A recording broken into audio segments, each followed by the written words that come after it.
Mr. Fischer, thank you so much for speaking to Bloomberg today. Now, we have two candidates in the throw wanting the top job at the IMF. Does it need to be a European? Because they are dealing, in effect, with a European debt crisis at the moment. Well, without reference to the particular people involved, that's not a very convincing argument. We never made it in the case of the Asian crisis or the Latin American debt crisis, and I don't think that that particularly carries water. You have also been thrown in the mix for one of the possible candidates. Would you be interested in the top job at the IMF?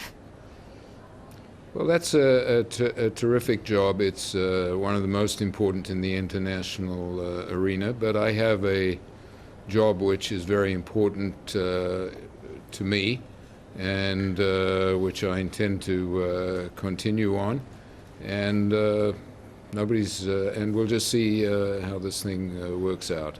But as we know now, it'll be 2 to 3 weeks until they're waiting for candidates from all over the world. Does it mean that you won't put yourself forward, or you're still thinking about it? I don't want to go into all that right now, Francine. Sorry.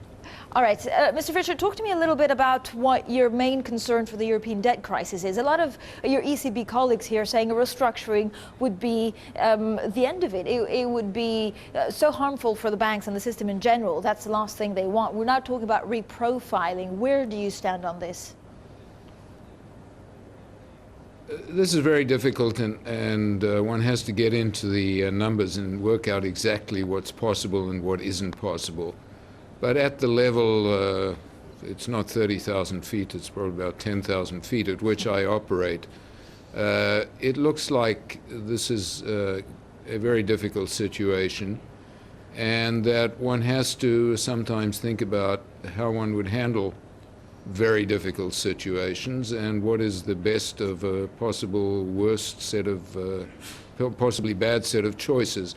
That is, this thing has to be looked into in detail.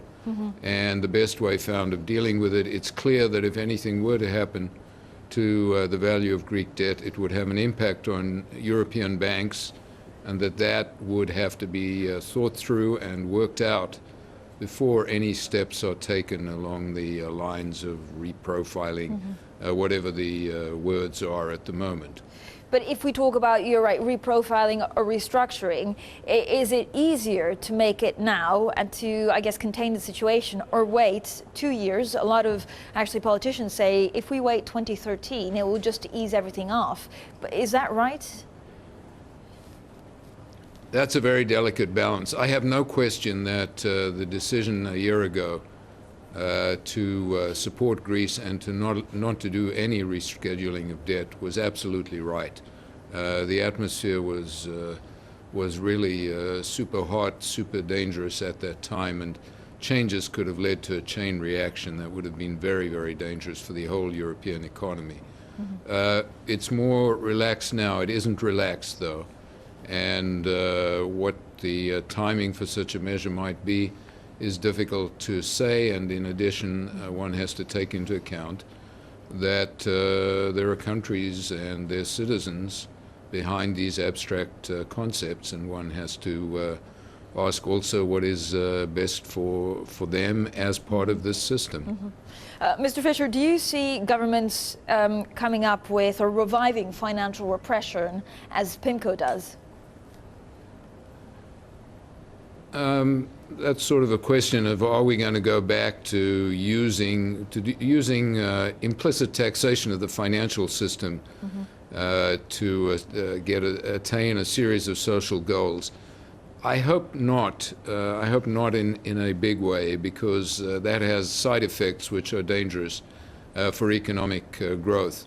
At the margins, are we going to control the financial system more tightly? That answer is clearly yes. Do we have to try to avoid doing things which will distort the financial system and its capacity to finance industry and households, which is its central feature and its central task? We have to prevent ourselves getting into that situation. And how concerned are you about the U.S. fiscal situation? And do you believe that America is taking the right steps in dealing with it, or do they need to be quicker to react? You know, when you say compare the UK with the US, the UK has announced a plan which is going to last roughly through the current government. The difficulty for the US is you don't have governments like that in the US because the constitutional system is different. And so we have to have, the rest of the world, people who hold the debt of the United States, has to have a well-founded belief that the U.S. is going to deal, as it has always dealt, with its financial problems in a responsible way. Will they do that? I think in the end they will. But there has to be progress in that direction, progress in convincing people that that will happen. It and doesn't progress, have to be Mr. Fischer, that we've seen or that so far we haven't seen? What we've seen recently is a significant change in the political discussion in the direction of this is a problem that has to be dealt with. The President came up with a plan. There's a group of 6, which may be not quite 6 any longer, in the Congress, which is working to come up with a sensible plan. That's real progress because the U.S. system is just different than typical parliamentary systems, and there is some progress. Whether it will happen, whether things will happen before the next election, that's not clear, but we need to believe they will happen reasonably soon after that, if not before. What is your biggest concern today? If we look at, of course, the various difficulties that we're seeing, inflation, that U.S. fiscal problem, a European debt crisis, possible emerging markets facing asset bubbles, what is the one thing that keeps you up at night more than the others? All these problems are manageable from an economic viewpoint, and most of them don't demand very drastic changes on the part of policies of countries. I think what we've got to be very careful about is not solving our short-term problems in a way that leads to the next crisis. And in that regard, I worry a great deal about the fact that we have not yet reformed financial systems sufficiently to know that we're not going to face a future financial crisis because of weaknesses in financial systems. I don't mean everywhere, I mean in some countries. And it seems to me that in the mix, we don't have to worry about problems that everybody's trying to deal with. We have to worry about problems that are being put off possibly for too long, and that's what I am concerned about. Mr. Fischer, thank you so much. In light of strength to exports, are you phasing out intervention on the foreign exchange markets? We would prefer not to have to intervene in the foreign exchange markets, and so long as we don't see the exchange rate as being very far from an equilibrium value, we're not going to intervene. But if the markets start driving the rate in directions that we think are not consistent with our calculations of where it should be, around which there's a margin, of course, we would intervene, not with any great joy, but because we have to look after the growth of the economy. Do you still also face a problem with short-term capital flowing into the country, and do you need to put further rules in place to discourage speculators?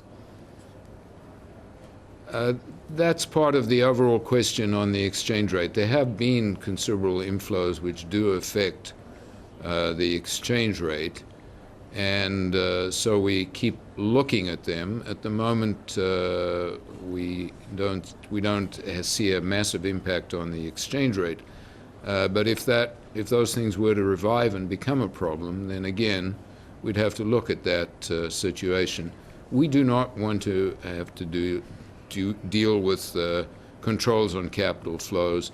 We would rather not intervene, but we will not let the economy reach a situation in which we have done severe damage to exports, which are the most important motor of growth in the Israeli economy.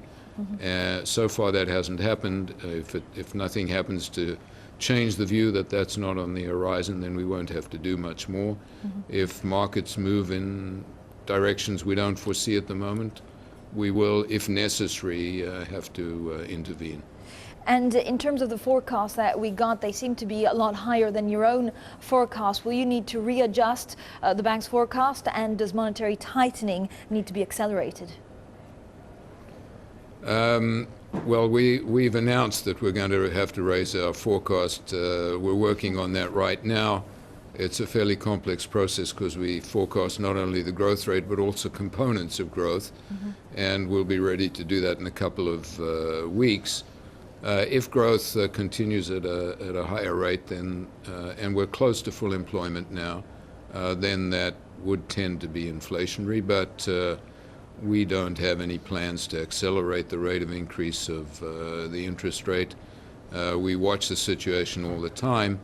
We see what's going to happen to inflation, what the markets think is going to happen to inflation. We act fundamentally on that basis while taking the exchange rate into account and a variety of other factors. Mr. Fischer, thank you so much for your time.